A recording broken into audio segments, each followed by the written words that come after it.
केतवे नमः ह्रीं ओम राधावे नमः ह्रीं ओम तं केतवे नमः अद्यवाचदित्ता प्रथमादेभ्योऽधिकगाहिञ्च सर्वान् भयञ्च सर्वाञ्च धातु धान्यं धराजि। आप हम सभी जानते हैं कि जब किसी संस्थान का स्थापना दिवस होता है बहुत ही अद्भुत होता है और हम एक नए संकल्प के साथ उत्साह के साथ आगे बढ़ने की चेष्टा करते हैं। यहाँ पर बच्चों को ये जो आज की शिक्षा है वो तो देते ही है, लेकिन संस्कारवान स्टूडेंट या मनुष्य कैसे बने उस पर ज़्यादा बल दिया जाता है जी। और सभी टीचर स्टूडेंट्स को प्रेम पूर्वक रखते हैं और स्टूडेंट भी टीचर का पूरा रिगार्ड करते हैं। देखिए, आज हम 102 वर्ष पूरे करके जी और 103 वर्ष संस्था स्थापना दिवस मना रहे हैं। और इसमें सबसे बड़ी बात यह है कि जिस भाव से हमारे पूर्वजों ने, हमारे संस्थापकों ने इस संस्था की स्थापना की, जिन उद्देश्य से की, उसको हम सब लोगों ने मिल के, जो हमें 5 तत्व दिए गए, सेवा, समर्पण, संस्कार, सहयोग और संस्कृति जी, इनको आगे लेके हम एक साथ चले। और जिस तरह आपने कहा कि बेटियों के बारे में क्या क्या, मुझे बहुत अच्छी तरह से याद है कि हमारे माननीय सेक्रेटरी साहब विराज रहे हैं, आपने 2002 या 2003 से जी आपने ये एक बीड़ा उठाया बालिका शिक्षा में। गोपाल संस्था विद्यार्थी सभा के लिए हमारे महाराणा अध्यक्ष होते हैं और उन्हीं की देन ही आज हम संस्था को यहाँ तक ले पाए। और विशेष रूप से हमारे कीर्तिशेष महाराणा महेंद्र सिंह जी की बात करते हैं तो देखिए वो बहुत ही एक ऐसी शख्सियत थे कि वो नैतिकता में और मूल्य में बहुत विश्वास करते थे। दोस्तों नमस्कार, आप देख रहे हैं राष्ट्र न्यूज़ और मैं हूं रमेश गर्ग। राष्ट्र न्यूज़ के स्पेशल सेगमेंट मेवाड़ की बात में आज हम एक ऐसे शिक्षण संस्थान की बात करेंगे जिसमें उदयपुर शहर के इतिहास के साथ साथ लगातार विकास की ओर इस संस्थान को देखा गया। यदि इस शिक्षण संस्थान की हम परिचय की बात करें और जब 103 साल यानी कि 102 साल तो आज पूरे हुए हैं और 103वां ये स्थापना दिवस का मौका है, तो ऐसे में आज शिक्षण संस्थान से जुड़े हुए लोग और इस संस्थान को किस तरह से आगे बढ़ाया गया इसी को लेकर के हम जुड़ेंगे। हमारे साथ में सारंग देव साहब हैं, महेंद्र सिंह जी सर हैं, मोहब्बत सिंह जी हैं। देखिए, एक पेड़ जब लगाया जाता है तो उस वट वृक्ष की कल्पना होती है। आज यही एक वट वृक्ष हम सभी देख पा रहे हैं, BN शिक्षण संस्थान, जिसे परिचय की ज़रूरत नहीं पड़ती है। सर, सबसे पहले तो सवाल आप ही से होगा, आज ये खुशी का मौका है, इसको आप कैसे देखते हैं? सबसे पहले तो राष्ट्र न्यूज़ को बहुत ही आभार व्यक्त करता हूं कि आज के हमारे बहुत ही एक स्पेशल डे है जी। आप हम सभी जानते हैं कि जब किसी संस्थान का स्थापना दिवस होता है तो बहुत ही अद्भुत होता है और हम एक नए संकल्प के साथ, उत्साह के साथ आगे बढ़ने की चेष्टा करते हैं। तो देखिए, जब किसी संस्थान का करीब करीब 1 शताब्दी वर्ष पूर्व 100 वर्षों से ज़्यादा, आज 102 साल पूरे हो गए, हम 103 साल में प्रवेश कर रहे हैं जी। आज देखिए, आज जो शिक्षण संस्था हैं वो जिनका इतिहास देखते हैं तो बड़ा इसे 10 साल, 5 साल, 25 साल, 20 साल हैं और बहुत सी ऐसे भी देखने को मिलता है कि वो संस्था लुप्त हो जाती है। लेकिन जिस समय ये 1923 की बात है, 2 जनवरी 1923 की, और देखिए आपकी जब एक राष्ट्रवाद के भाव इस भारत में उत्पन्न हो रहे थे और कैसे एक भारत का नया चरित्र बने और एक ऐसा देश बने जिसमें एक नई ऊर्जा के साथ और ऐसा अनुभव किया गया है। और देखिए, आपके उस समय ऐसे बहुत से नेगेटिव वातावरण थे जी, लेकिन हमारे महाराणा फतेह सिंह जी और उनके सुपुत्र बड़े हुजूर श्री जी गोपाल सिंह जी ने, देखिए उनका कितना बड़ा एक विज़न था, एक स्वप्न दृष्टा थे वो। उनको लगा कि नहीं, हम अगर आगे बढ़ना चाहते हैं और धीरे धीरे हम एक अलग देश की, ये जो प्रजातंत्र की माहौल की बात करें तो कहीं इनकी शिक्षा का होना बहुत ज़रूरी है जी। तो उन्होंने उस समय एक शिक्षा का एक अलग जगाया। और क्योंकि उस समय आप देखिए कि मेयो कॉलेज और बहुत ही गिने चुने कॉलेज थे, वहाँ से भी लोग पढ़ नहीं पाते थे। तो इस दक्षिण अंचल में, राजस्थान के दक्षिण अंचल में एक नितांत एक ऐसी शिक्षण संस्था की ज़रूरत है कि वहाँ सभी वर्ग के लोग पढ़ें जी। और सबसे बड़ी बात उनकी एक विचार में आप देखिए कि आज हम नए परिप्रेक्ष्य में शिक्षा की बात करते हैं तो ये शिक्षण संस्था सभी के लिए खुली थी जी। और आज के पैरामीटर में देखते हैं कि जो एजुकेशन सिस्टम में हम एक्सेस की बात करते हैं, सभी के लिए एक्सेस हो, सभी के लिए सुविधाएं उपलब्ध हो। इसके बाद हम इसकी क्वालिटी की बात करते हैं, इक्वलिटी की बात करते हैं, अफोर्डेबिलिटी की बात करते हैं और सबसे बड़ी अकाउंटेबिलिटी की बात करते हैं। तो ये किसी भी शिक्षा का जी बात करते हैं, उसके बड़े 5 पैरामीटर पिलर्स हैं। लेकिन ये पिलर्स उस समय 1923 में स्थापित थे और उसी का परिणाम देखिए कि हमारी आज यहाँ से जो पास आउट विद्यार्थी हैं वो अच्छे डॉक्टर्स बने, अच्छे इंजीनियर्स बने हैं, अच्छे वकील बने, सब कुछ बने, लेकिन सबसे बड़े वो अच्छे इंसान बने। जी देखिए आपकी जब तक हम हमारे जो छात्रों का हम पूरा 100% ट्रांसफॉर्म नहीं कर पाते तो कहीं इनकी अधूरी शिक्षा है। जी और ये सिलसिला हमारे पूरा 102 साल से निरंतर चल रहा है। आज हमारी नैतिकता की बात करें, मूल्यों की बात करें, जो वर्तमान परिप्रेक्ष्य में बहुत ज़रूरी हैं, तो वो हमारा पूरा एक सिस्टम में है। जी जो कि आज की राष्ट्रीय शिक्षा नीति में भी जोर दिया जाता है कि नहीं, हमें कहीं न कहीं वापस हमें भारतीय ज्ञान परंपरा उसको आगे लाना है, जबकि हमारी भारतीय ज्ञान परंपरा को हमने कभी छोड़ा नहीं।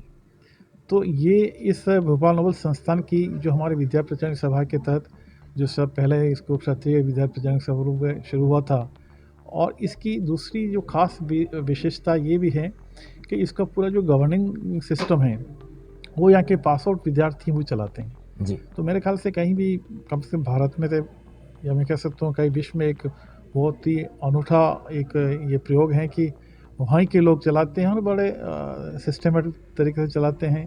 बड़ी ट्रांसपेरेंसी, बड़ा डेमोक्रेटिक पैटर्न यहाँ है।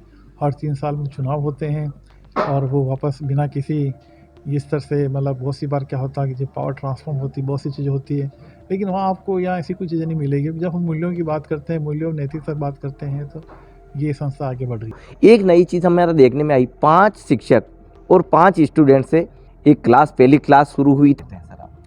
देखिए उसमें कोई भी संस्थान चलती हैं तो 1-2 विद्यार्थी से चलती है, तो 5 विद्यार्थी से चली।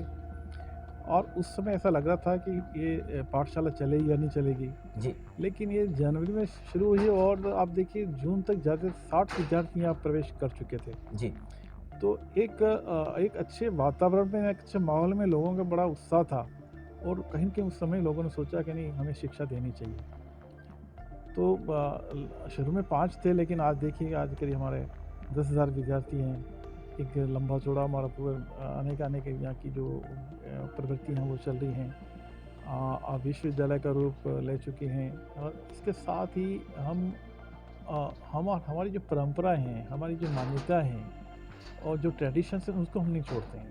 तो ये बहुत बड़ी अद्भुत हम हमारे जो ट्रेडिशन है, हमारा कल्चर है, हमारी परंपरा है, वो नहीं छोड़ते हैं। और बीएन कॉलेज जो है, या यूँ कह सकते हैं, यहाँ पर आज 3 शब्द हम साझा करें आपसे, तो परंपरा, प्रतिष्ठा और प्रतिज्ञा, ये सब शायद यहाँ देखने को मिल रही। क्या कहते हैं? यहाँ पर बच्चों को ये जो आज की शिक्षा है वो तो देते ही है, लेकिन संस्कारवान स्टूडेंट या मनुष्य कैसे बने उस पर ज़्यादा बल दिया जाता है। जी और सभी टीचर स्टूडेंट्स को प्रेम पूर्वक रखते हैं और स्टूडेंट भी टीचर का पूरा रिगार्ड करते हैं।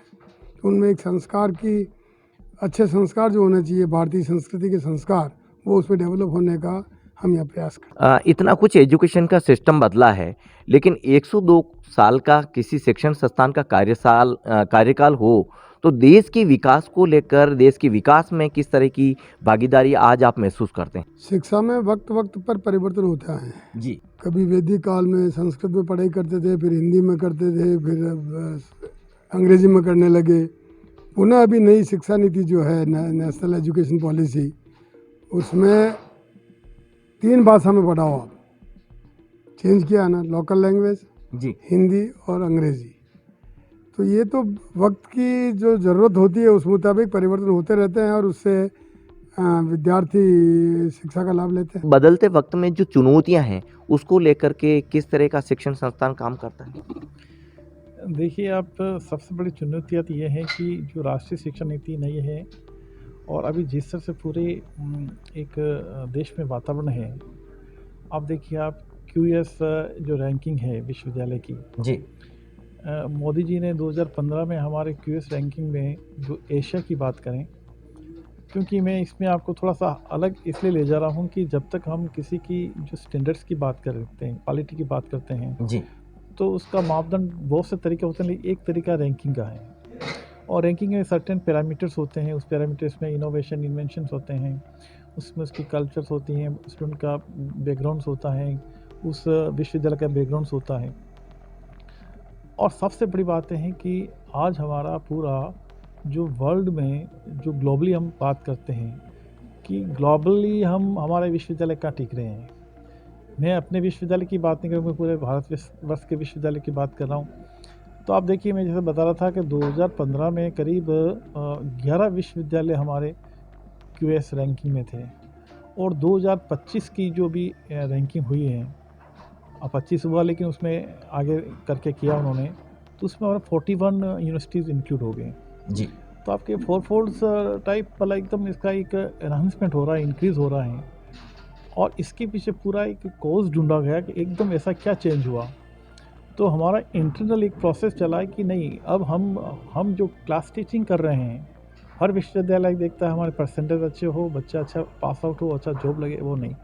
अब ये फोकस किया जा रहा पूरे देश में कि हम रिसर्च पे, हमारे जो आर्टिकल्स हैं, हमारी रिसर्च है, हमारे जो इनोवेशन है, इन्वेंशंस हैं, हमारे जो पेटेंट्स हैं, वो कितना आगे आ रहे हैं जी। अब देखिए कि आज पेटेंट्स फाइल में ऑलमोस्ट हम 3rd 4th पे हैं, और पेटेंट ग्रांट्स भी हो रहे हैं। हमारे विश्वविद्यालय की बात करें, भोपाल नोबल्स की, तो कम से कम इसमें हमारे सभी का भी करीब, जहाँ तक मेरी नॉलेज में 50 के आसपास पेटेंट्स फाइल किए, 30 पेटेंट्स ग्रांटेड हैं। तो एक बहुत बड़ी एक नवाचार की ओर जा रहे हैं जी। और ये सब हमारे चैलेंज हैं, क्योंकि अब हमें हमारी अब आने वाले समय में नेक्स्ट 3 to 4 ईयर्स में ये चीज़ साफ हो जाएगी कि भारत में 3 तरह के विश्वविद्यालय हैं। जी। एक सबसे टॉप विश्वविद्यालय ये है जिसको ए कैटेगरी में रखते हैं, और उसमें मेरूज यूनिवर्सिटी बोलते हैं उसको, जिसमें multiple educational and research development university बोलते हैं। और उसमें सबसे पहली बात ये गई कि आपको एक क्वालिटी टीचिंग तो करनी है, लेकिन साथ साथ में आपको क्वालिटी रिसर्च करनी है, और उससे कम्पीट करना है, इंटरनेशनल ग्लोबली कम्पीट करना है आपको जी। और एक सर्टेन टाइम देंगे। अगर उस टाइम में हमने ग्लोबली कम्पीट नहीं किया तो उसको बी कैटेगरी में ले लेंगे।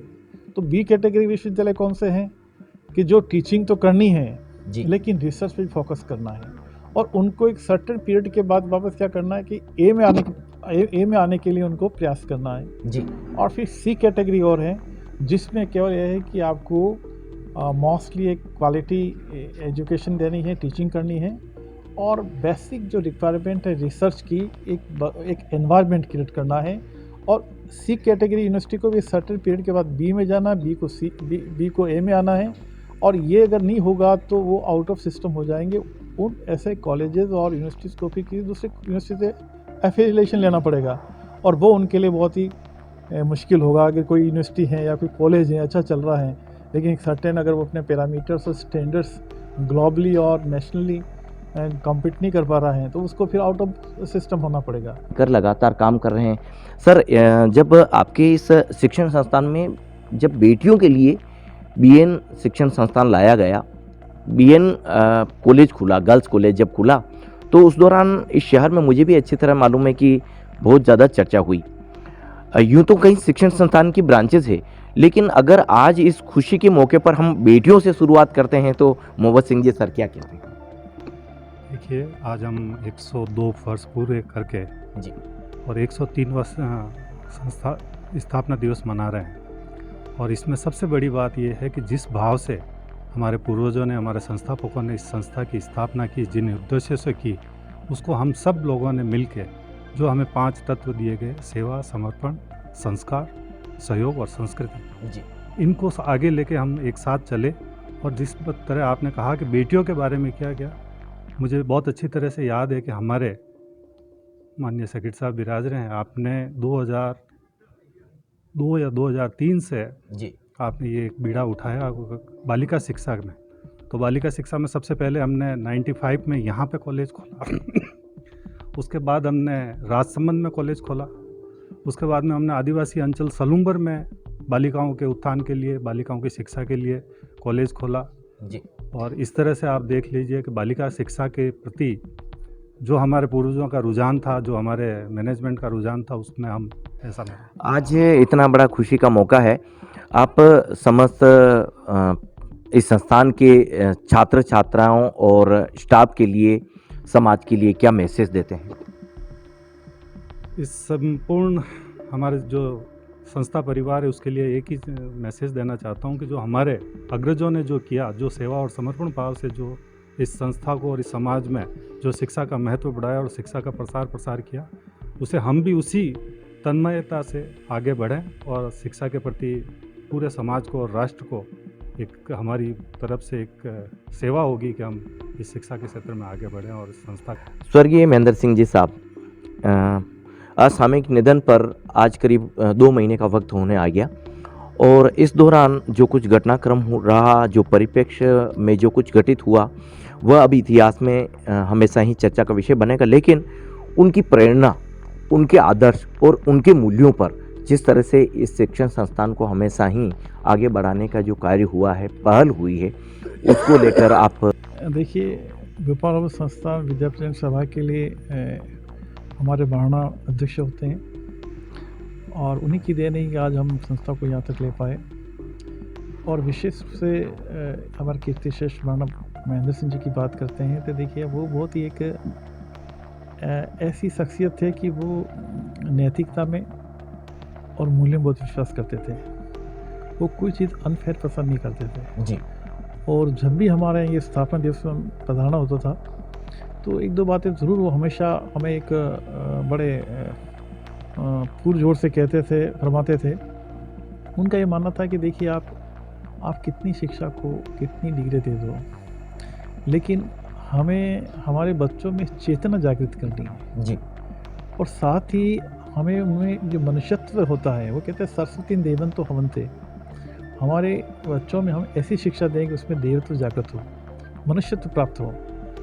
यदि ये चीज़ें हमारे इससे दूर हो गए हैं तो हम भौतिक विकास कितनी करेंगे, हम कितने ही बाहर से चकाचौंध में नजर आएंगे, लेकिन अंदर से हम खोखले हो जाएंगे। और वो अक्सर ये भी शब्द में जो आपसे बता रहा हूँ, वो अक्सर अपने उद्बोधन फरमाते थे और उनका मानना था कि जब तक हम हमारे मूल्यों को, हमारी परंपरा को, हमारी मान्यता को और हमारी जो आवश्यकता है, सबसे बड़ी बात वो फरमाते थे, हमारी आवश्यकता को कम करें आप। क्योंकि हम आज बड़े बड़े यूएनओ अभी SDG गोल 17 ला रहे हैं कि हमें ये करने से हमारा ग्लोबल वार्मिंग कम होगी। वो कहते हैं आप पहले अपनी आवश्यकता कम कर दो और आपको कहीं की एक लक्ष्मण रेखा खींचनी पड़ेगी कि भविष्य में यदि आपको अपनी आने वाली पीढ़ी के लिए कुछ छोड़ के जाना है तो अपनी आवश्यकता कम करो और उतना ही आप एक्सेस करो जितनी आपको ज़रूरत है। और विशेष रूप से ये जो उनका फरमाना था कि हमारी जो प्रकृति है और प्रकृति के जो 5 तत्व हैं, उन 5 तत्वों का एक कोऑर्डिनेशन है, वो समन्वय हर व्यक्ति में होना चाहिए जी। क्योंकि व्यक्ति स्वयं 5 तत्वों से बनता है और उससे मिल जाता है। तो हमें, अगर हमारी प्रकृति नेचर से दूर जाएंगे तो आपको और हमको सभी कष्ट देना है। और आप देखिए, ये उद्बोधन करीब उनका कोविड से पहले इसी प्रांगण में हुआ था और उन्होंने एक तरह से अदृश्य, उन्होंने कोई ऐसी लगे कि कोई ऐसी विपद आने वाली है कि हमें हमारे एनवायरनमेंट पे फोकस करना चाहिए। हमारी टेक्नोलॉजी है वो कि आप टेक्नोलॉजी को एक्सेस करो लेकिन उसका दुरुपयोग मत करो जी। तो आज जो हम उनको, आज हमारे लिए बहुत ही एक अपूर्णीय क्षति है और ये पहला प्रोग्राम है कि आज हमने उनकी अनुपस्थिति मनाया है। तो हम सभी बड़े मन से बड़े एक हमें बड़ा है खेद है और थोड़े से हम भावविभोर भी हैं क्योंकि हम किसी भी हमारे इतने बड़े एक उनकी जो छत्र छाया सानिध्य था, एकदम चले जाना हमारे लिए बहुत ही एक अपूर्णीय घटना है। लेकिन उनके जो मूल्य थे जी और उनकी जो प्रेरणा है वो हमेशा हमें आगे बढ़ने के लिए वो आगे खींचते हैं, आगे बढ़ाने के लिए प्रेरित करते हैं कि एक घटनाक्रम होता रहता है लेकिन हमें आगे बढ़ना है। और सबसे बड़ी बात है उनको मूल्यों को हम अक्षुण्ण रखें तो हम अपने आप में सफल हों। जी। आपने बात की थी कि हम परंपरा को नहीं छोड़ते हैं। इस शिक्षण संस्थान में पिछली बार जब हमारी विजिट हुई थी तो हमने एक शोध संस्थान देखा था, एक पूरा सेंटर हमने देखा था। उस तरफ जिस तरह का एक एनालिसिस होता है, एक परंपरा से जुड़ी हुई कई तरह की जो शोध की बातें होती है, और वहाँ जो इतिहास का जो एक संग्रह है उसको लेकर के हर कोई स्टूडेंट पढ़ता है, तो महाराणा काल का जो वो इतिहास है वो अपने आप वो उखर आता है। आप इस सवाल पर क्या कहते हैं? आपने अच्छा प्रश्न किया है। और जब बार क्योंकि अभी हमारा ये जो राष्ट्रीय शिक्षा नीति रिसेंट लागू करी, अभी भारत सरकार ने, देखो मोदी साहब ने बहुत अच्छा एक कंसेप्ट लाई पूरी ये जो NEP 2020 है, इसमें बहुत ही 5 वर्ष तक इस पर पूरा अध्ययन अध्यापन हुआ, और देश विदेश की सभी शिक्षा नीतियों पे बहुत ही गहन चिंतन किया गया। आप देखिए कि सबसे जब हम किसी म्यूज़ियम की बात करते हैं, शोध संस्थान की बात करते हैं, तो सबसे बड़ी बात होती है कि हमारे यहाँ जो सिस्टम है वो परंपराओं से आधारित है। जैसे हम परंपरा को छोड़ते हैं जी, तो हमें कहीं इससे आज से 4 साल 5 साल पहले हमें ये देखा जाता था कि ये ट्रेडिशनल लोग हैं। अब हमारे भारतीय ज्ञान क्यों हम बड़े निराशा के वातावरण से निकले।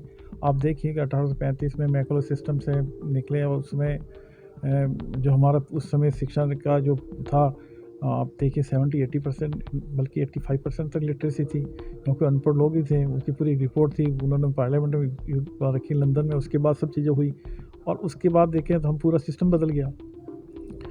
अब ये लगा कि नहीं, हमारी ये जो सब चीज़ें पूरे विश्व में जितनी भी जो क्रांतियाँ हुई, जितने भी इनोवेशंस हुए हैं, वो हमारे भारतीय ज्ञान को उन्होंने चुरा के अपने ढंग से प्रस्तुत किया। जी, तो हमें हमारे ज्ञान को वापस पुनर्जीवित करना है।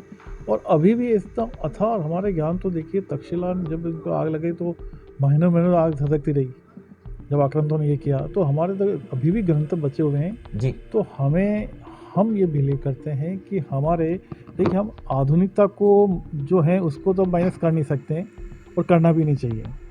जो आपको पुराने जो सिस्टम हैं, पुराने जो हमारे ज्ञान हैं, पुराने जो अपने अप्रकाशित बहुत सी चीज़ें हैं, उसको हम किस तरह से मॉडर्न तरीके से आके समाज के सामने रखें, इस सृष्टि के सामने रखें, ताकि लोग हमसे प्रभावित हो।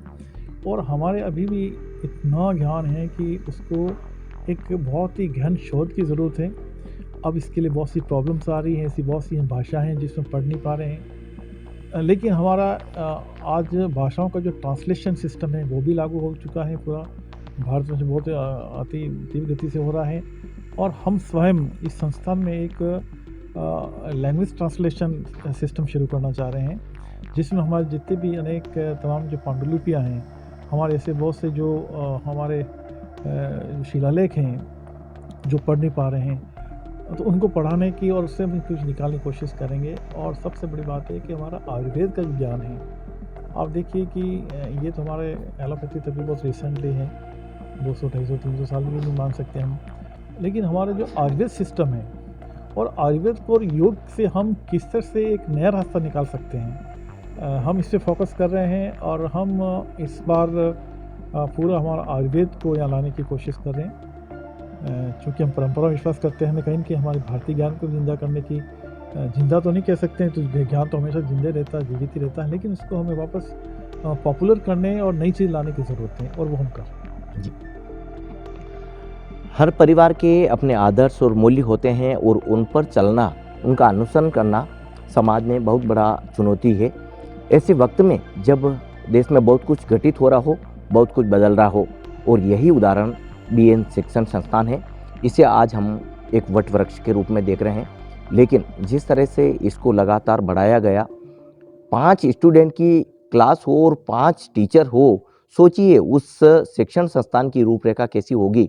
लेकिन उसके बाद में लगातार इसमें बढ़ोतरी हुई, और आज हज़ारों छात्र छात्राएँ यहाँ से लगातार अपना करियर डिसाइड कर रहे हैं। यही नहीं, देश विदेश में इस शिक्षण संस्थान का, इस शहर का और इस देश का नाम रोशन कर रहे हैं। आज हमारे साथ में इस शिक्षण संस्थान से जुड़े विभिन्न पदाधिकारी जुड़े, और हमने कई बातें आपसे साझा की। ये वे सब मूल्य हैं, आदर्श मूल्य हैं जो आज समाज को ज़रूरत है। सोचिए, सब कुछ बदल जाएगा, लेकिन अगर परंपरा हमारे साथ रहेगी, उनका हम अनुसरण करेंगे, तो समाज के विकास में हमें आगे बढ़ने से या इसका एक पिलर बनने में कोई नहीं रोक सकता है। देखिए, महाराणा काल की जो बातें हैं, हम उदयपुर को इतिहास के तौर पर देखते हैं तो आज भी उन आदर्श मूल्यों का इस शिक्षण संस्थान के ज़रिए अनुसरण करते हुए देखा जाता है। यही हमारे देश के लिए बहुत बड़ी महानता की बात है। और अब हम इतिहास की बात करते हैं तो मेवाड़ के इतिहास को निकालने के बाद देश में ऐसा बहुत कुछ नहीं बचता है। मेवाड़ है तो देश है, और देश है तो हम मेवाड़ को भी हर हिस्से से देख सकते हैं। ऐसे कई बातें हैं, लेकिन आज महेंद्र सिंह जी सर जुड़े, सारंगदेव साहब जुड़े, मोहम्मद सिंह जी सर जुड़े, आपसे इसी तरह से बातें होगी और आपने वक्त दिया। सभी ने बहुत बहुत धन्यवाद और इस मौके पर आप सभी को बहुत बहुत बधाई, शुभकामनाएं। दोस्तों, इस कंटेंट को लेकर आप क्या सोचते हैं, चैनल के कमेंट बॉक्स में अपने रिएक्शन ज़रूर दीजिए। इसी तरह से आप सभी से बातें होती रहेगी। धन्यवाद।